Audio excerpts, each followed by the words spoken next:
that's a fish. That's a brookie.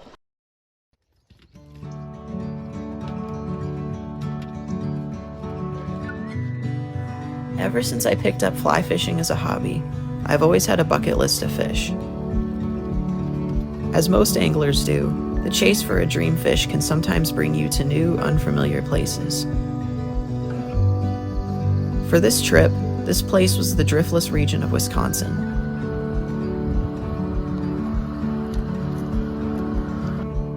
Come with me on our trip to this unique fishery.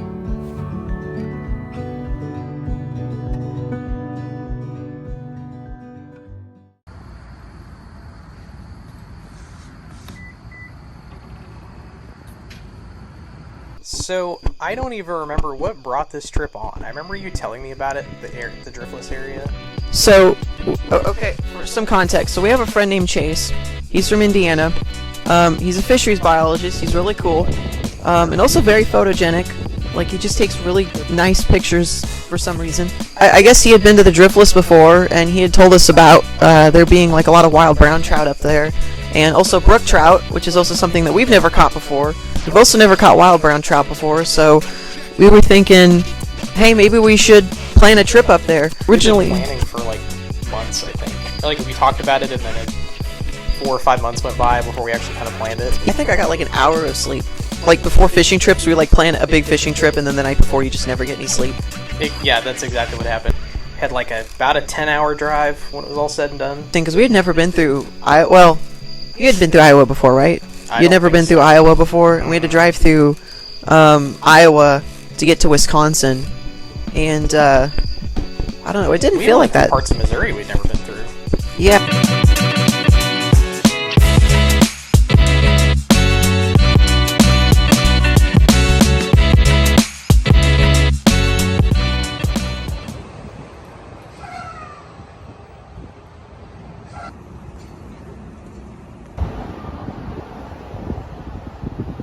And we found a campsite that was like in a city park, and it was like cheap campsite that was going to work for us, like was in the middle of the area where we were going to be.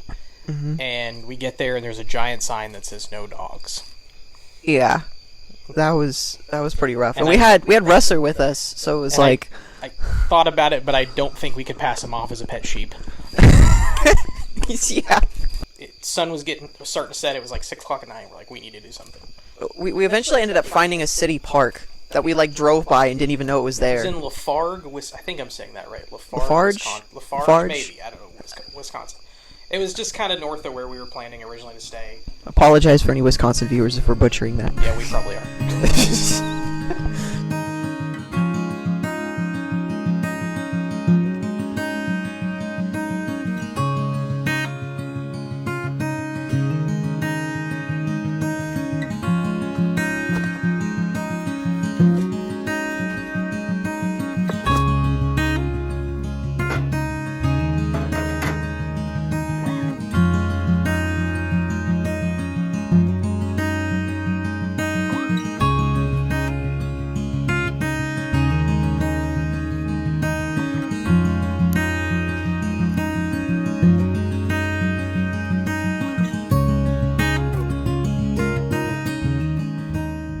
Yeah, it's just neat.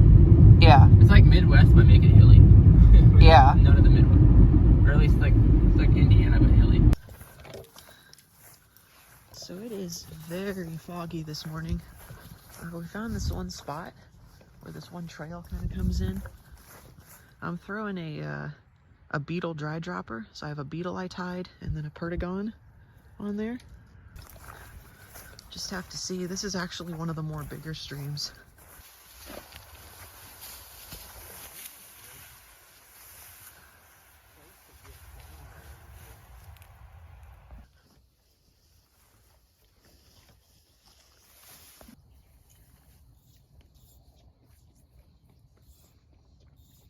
We got up, I remember, on that first day. It was really foggy. So Chase, like, recommended us some creeks, and we started hitting them. Like, trout routes on your phone. Yeah. Remember, we were trying to figure that whole thing out. This is not an official plug. We're not affiliated with them. What it is it's an app you can download. It's kind of expensive, but it basically maps all of the trout water pretty much in the continental United States and Canada. Yeah. And it gives you a lot more information than you can get just offline or from like fish and game websites.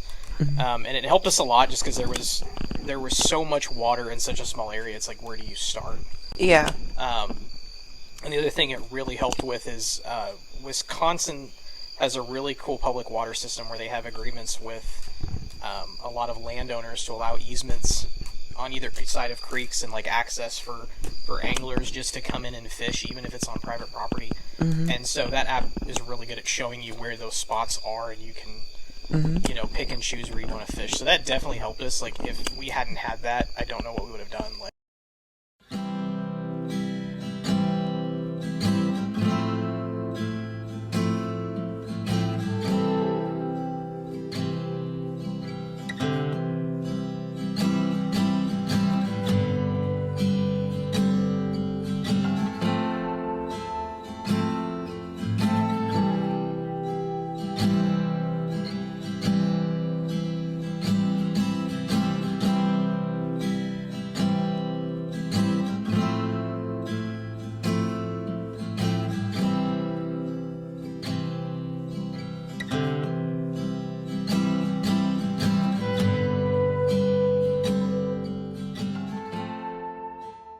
Yeah, there's like a tributary stream that feeds into the creek right here. I'm gonna try fishing right where those two ends meet. It looks kind of fishy.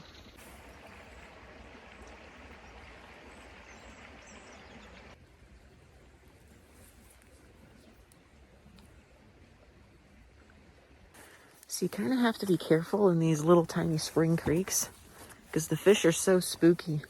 It doesn't take a whole lot to spook them. They're usually not very picky, they're just very spooky because they're wild.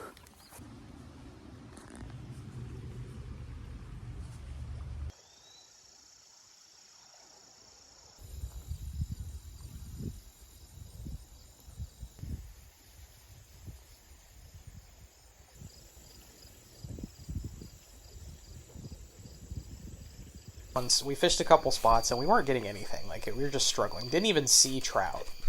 It was totally different than what we were used to back home. Yeah. Because you had to it's just weird, you know? Like, technically speaking, you can catch a trout in pretty much all 50 states in the U.S., but it's like, it's crazy how different the entire experience can be, even just moving like 2 states away. They're really adapted to their environment wherever it is. And so they'll behave, they can be the same species, but they'll behave accordingly depending on where they are. Yeah.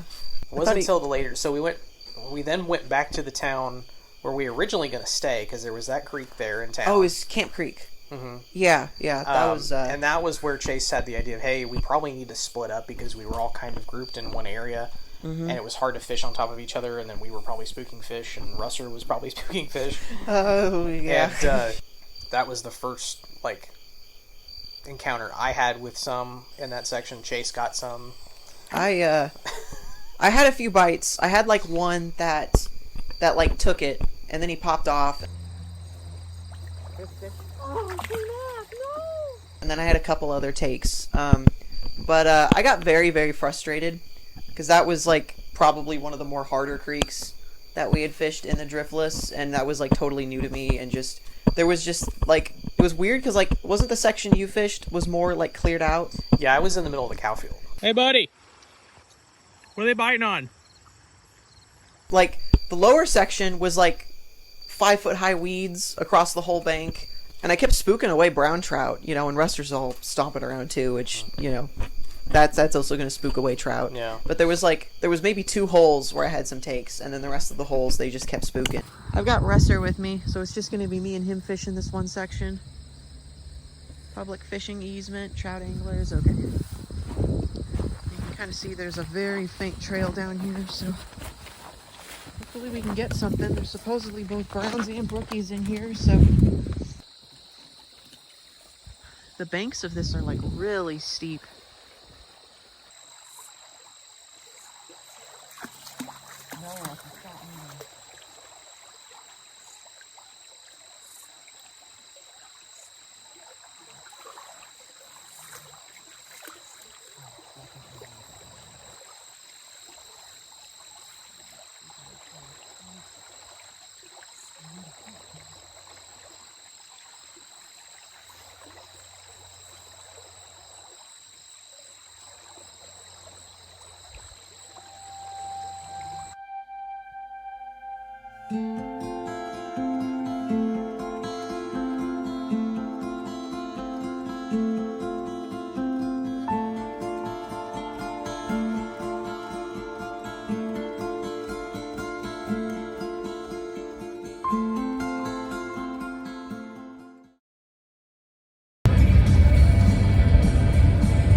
Like, me and Chase had broke the skunk. You still needed a fish. Yeah, I was struggling pretty bad. I got pretty after that last creek we fished in the day. I got pretty demotivated. Also, I was like going through pairs of leggings like no tomorrow. Like 5 steps into those sticker bushes, and my entire pair of leggings looks like an Olive Garden salad. And I remember going back up to the car and being so demotivated and like yelling at Michael, like, "Why the hell did you bring us here?" And I was even though I had caught a few, I was kind of with you, like, you know, and I was giving Chase crap because he had hyped this place up, and like, you know, it was we'd heard that it had been great, that it was gonna be great fishing, and that like wherever you go there's trout, and I was like, why are we struggling so hard? And then again, also, you know, we picked a crappy time of year, you know, everything going on. That didn't help. A place called Bohemian Valley, and it was like one of the more popular spots because I remember we got there kind of early in the morning, and then like by the time we were going to leave towards noon, like there was a bunch of people showing up. The top section, you took the bottom, and then Chase took the middle. And like I had no luck. I had two connections. I lost 2, and that was all I saw. I remember that was like the first creek where I felt like it was the most promising. Alright, so Michael just left. We're gonna try out this new creek, and apparently there's a public easement on this creek that goes down, and it ends like right over there. So they give us these little ladders we have to cross, so we're gonna go ahead and cross these. It looks like there's like a bridge over there, and there might be some signs on it. Kind of curious to see how this is gonna go. I've got a grasshopper fly on there right now with a little pink perdigon pattern. I was getting a little discouraged yesterday because we were having a hard time catching stuff, so hopefully today we'll catch something. I don't know. Here's the creek right here. It's a nice looking creek. I really like the fact that the weeds aren't so overgrown on the creek bed like the past few creeks we've been fishing. That run, like right there, looks really, really fishy. So, you guys want to see something kind of funny? Check this out. Cows. Lots of cows. Rester thinks he's one of them.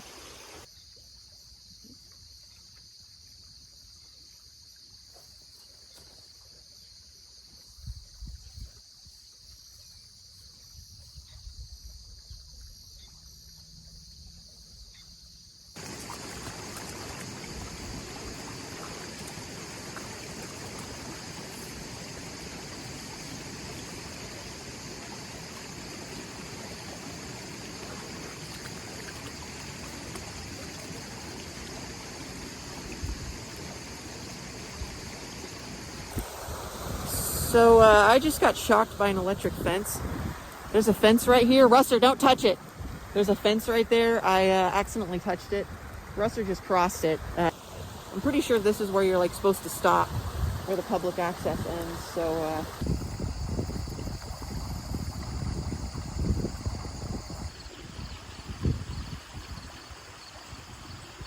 Doing what? I don't know.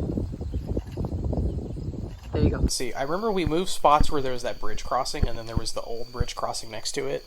And I think that's where that's where you finally got your first one. And like there was this big concrete wall, and then like that went like kind of down into the creek, in this one really like flat stagnant pool. And like in this pool was like a ton of brown trout just kind of sitting there.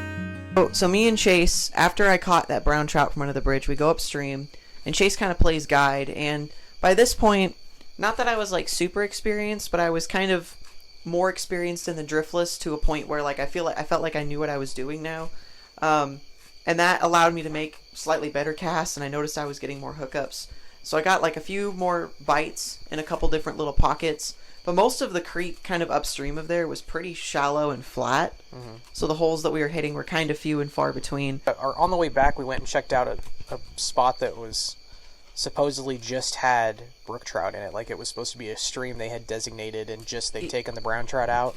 Or brook trout are the only native trout to the Driftless area. A long time ago, they introduced brown trout, and those brown trout pushed the brook trout out of a lot of their streams because brown trout could adapt to the creeks a lot more and survive warmer water temperatures better.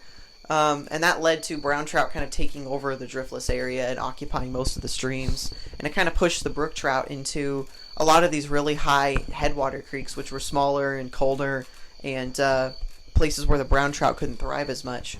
So recently, the Wisconsin DNR has done like restoration projects for brook trout, where they come in and basically take out all the brown trout, and they do it in places where brown trout can't come in and repopulate the stream. I think so. Me, you, and Chase went. We weren't gonna fish it. We went and like looked at just like one of the access points, and it looked like decent. Like we were gonna try it. It looked good. It was really small, like even for brook trout standards. A couple feet wide. It was tiny, and you've got these huge weeds on either side of you, Yeah. But we were pretty determined. Sunset. We went back to this creek, and like I remember, I was just gonna film you because I'm like, this is your moment. You want a brookie? Mm-hmm. Like, this is our best chance to get one. Mm-hmm. It was like a Hail Mary because at that point the trip had been such a grind.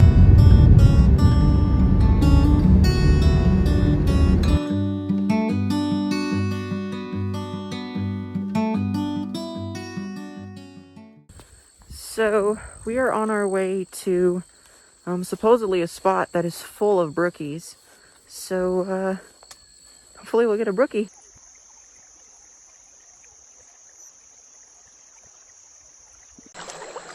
There we go.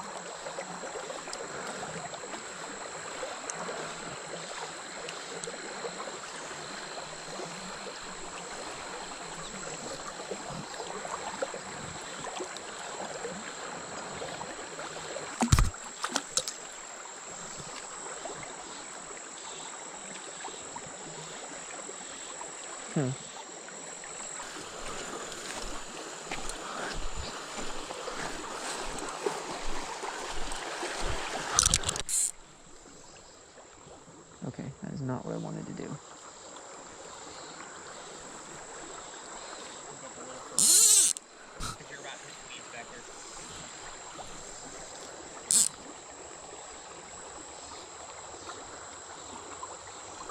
Oh, that's a fish. That's a brookie. It's a brookie. Okay, pay attention to what you're doing. Oh my god, and it's beautiful. Oh, oh yes! Nice work. Oh, and it is. They're even prettier in person. Yes. Oh my god. Like, this is a beautiful one. Like, it's got the fins and oh man. Oh yeah, look at that color. Textbook brook trout. Like, it was just beautiful. Like the stuff you see in paintings. Like, it was pristine. Yeah. Like you look like you're about to cry.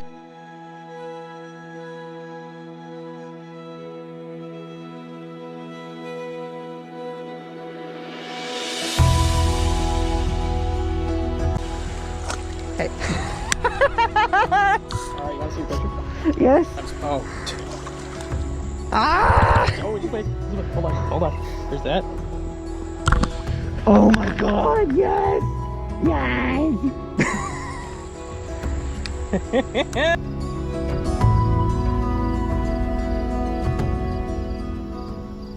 So then the next day, so you and Chase went to another creek, and then I went back to that creek. And where we had stopped, I kept going. Mm-hmm. And I started wading up and going through this trail, and like the creek just kept getting smaller and smaller. and smaller, and I got weeds that were well over my head, and I'm like bushwhacking, and I got lost.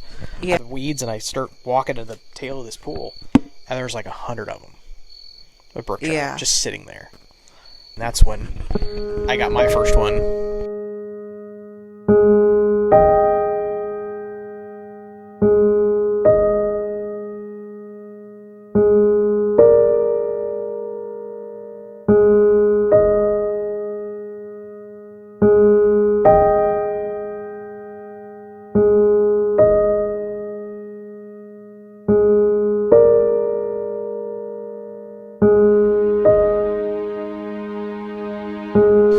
And it was cool. It's cool to, cool experience. You know, it was definitely a thing for you, but I wanted to catch one too. It was cool. I've never seen one, and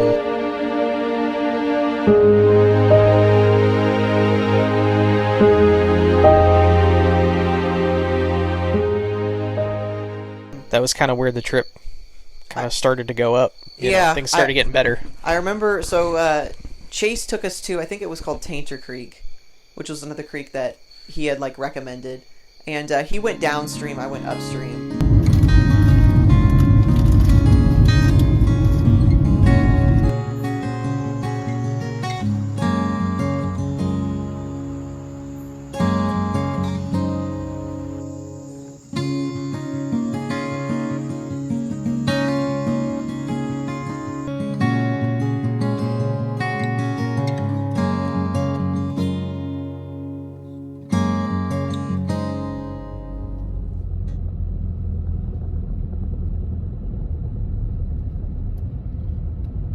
We packed up camp and then had some of the day to be able to fish. And that's when it all came together.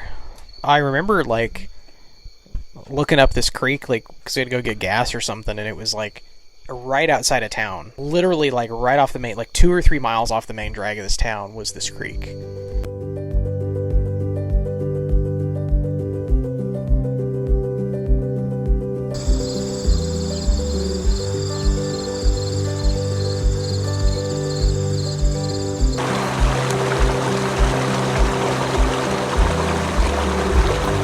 I remember we go to the creek and like there's just hordes of brook trout. I mean, like quickly we start seeing them left and right, and every single pool just has tons of them.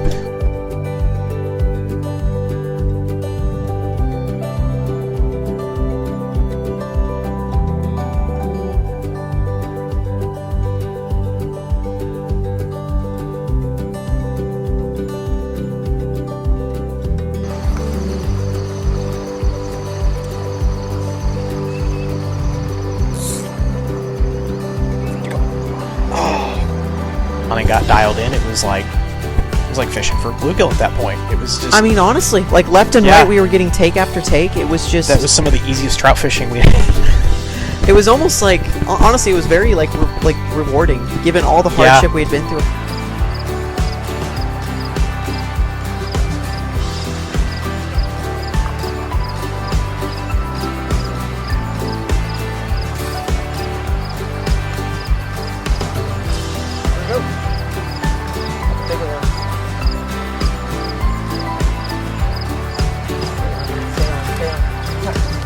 Oh, for a second I thought it was a brown. Oh, he's beautiful. Oh, he's beautiful. He's just as beautiful as that one I caught yesterday.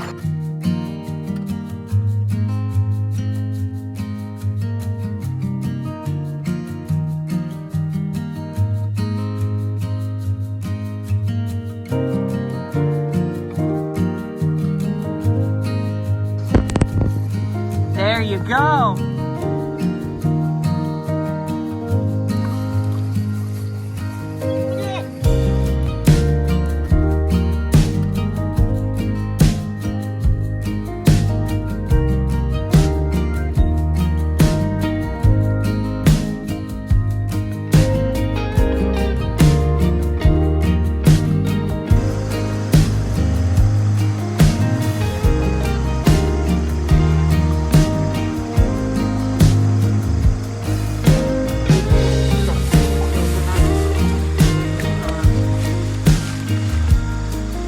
I had an amazing time just because of all the experience that was learned. Like, I feel like I am 10 times better of a fisherman fishing in some of the most challenging water I've ever fished. I am like 10 times better as a fisherman coming back from it.